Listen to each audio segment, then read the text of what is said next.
Bonjour à tous, aujourd'hui 7 décembre, et oui 7 décembre, et aujourd'hui toujours sur l'Air Highway, avec pas grand chose quand même, hein. Regardez un petit peu, c'est toujours le même paysage, mais voilà, on s'en lasse pas.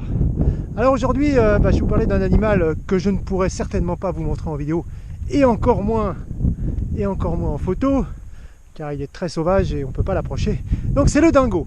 Eh oui, le dingo, animal emblématique de l'Australie. Eh oui, eh oui.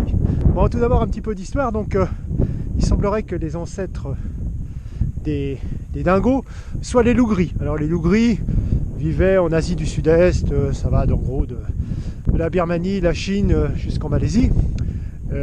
Ces loups gris auraient été, il y a très très longtemps, domestiqués par l'homme, puis seraient revenus à l'état sauvage et auraient donc été les ancêtres de nos amis les dingos.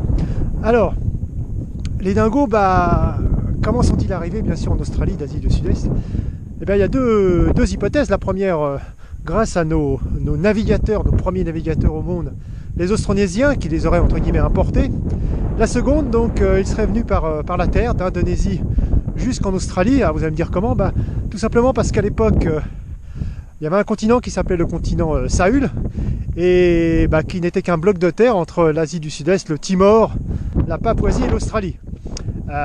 Bien sûr, donc le réchauffement climatique, la montée du niveau de la mer a bien sûr après isolé ces pays, mais c'est une des hypothèses.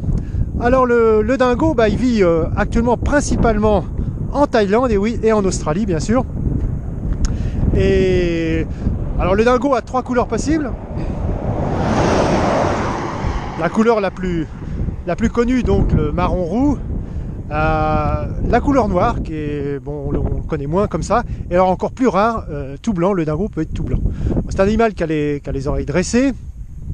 Alors, il faut savoir une particularité quand même importante, le dingo, pourtant un canidé, n'aboie pas, et non, quand il y a un danger ou quand il a peur, il éternue. Alors ça, c'est assez incroyable. L'animal pèse adulte, pèse entre 10 et 20 kg à peu près. Alors, sa nourriture est très variée, si vous voulez, il mange du kangourou, de l'émeu, du lapin, du mouton, du dromadaire, mais aussi parfois des reptiles, des insectes aussi, et quelquefois des fruits. Donc voilà, c'est assez varié. Il n'a pas de prédateurs connus vraiment, à part bien sûr l'être humain. Il y a quelquefois quelques aigles et quelques reptiles qui peuvent s'attaquer à des bêtes isolées ou malades, surtout malades, mais autrement, donc il n'y a pas vraiment de prédateurs.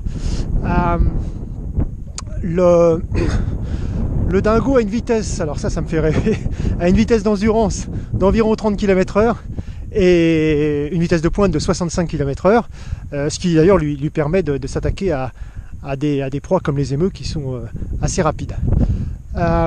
Le dingo vit en principe soit solitaire, soit en meute, des meutes de 3 à 12 individus. En principe, ils chassent d'ailleurs soit solitaire, soit en meute. En principe, ils sont plutôt en meute au moment de la reproduction. Contrairement à tous les autres canidés, le dingo n'a qu'une portée par an. Et oui, une seule portée par an. Et assez curieusement, les aborigènes, qui sont des gens très pragmatiques, disaient finalement on arrive à prévoir la sécheresse de l'année suivante par rapport au nombre de petits dans une portée. Et oui, ils disaient que la nature est tellement bien faite que plus la portée compte d'individus, plus la sécheresse de l'année suivante sera forte, car bien sûr, avec la sécheresse, le nombre de petits dingos risque de disparaître, et inversement, moins la portée compte d'individus, moins la sécheresse sera forte. Voilà un petit peu ce que je voulais dire. Le nom dingo est un nom du langage aborigène. Sur ce, messieurs, dames, je vous dis ciao ciao, portez-vous bien, salut à toutes, salut à toutes, à demain, et attention aux dingos!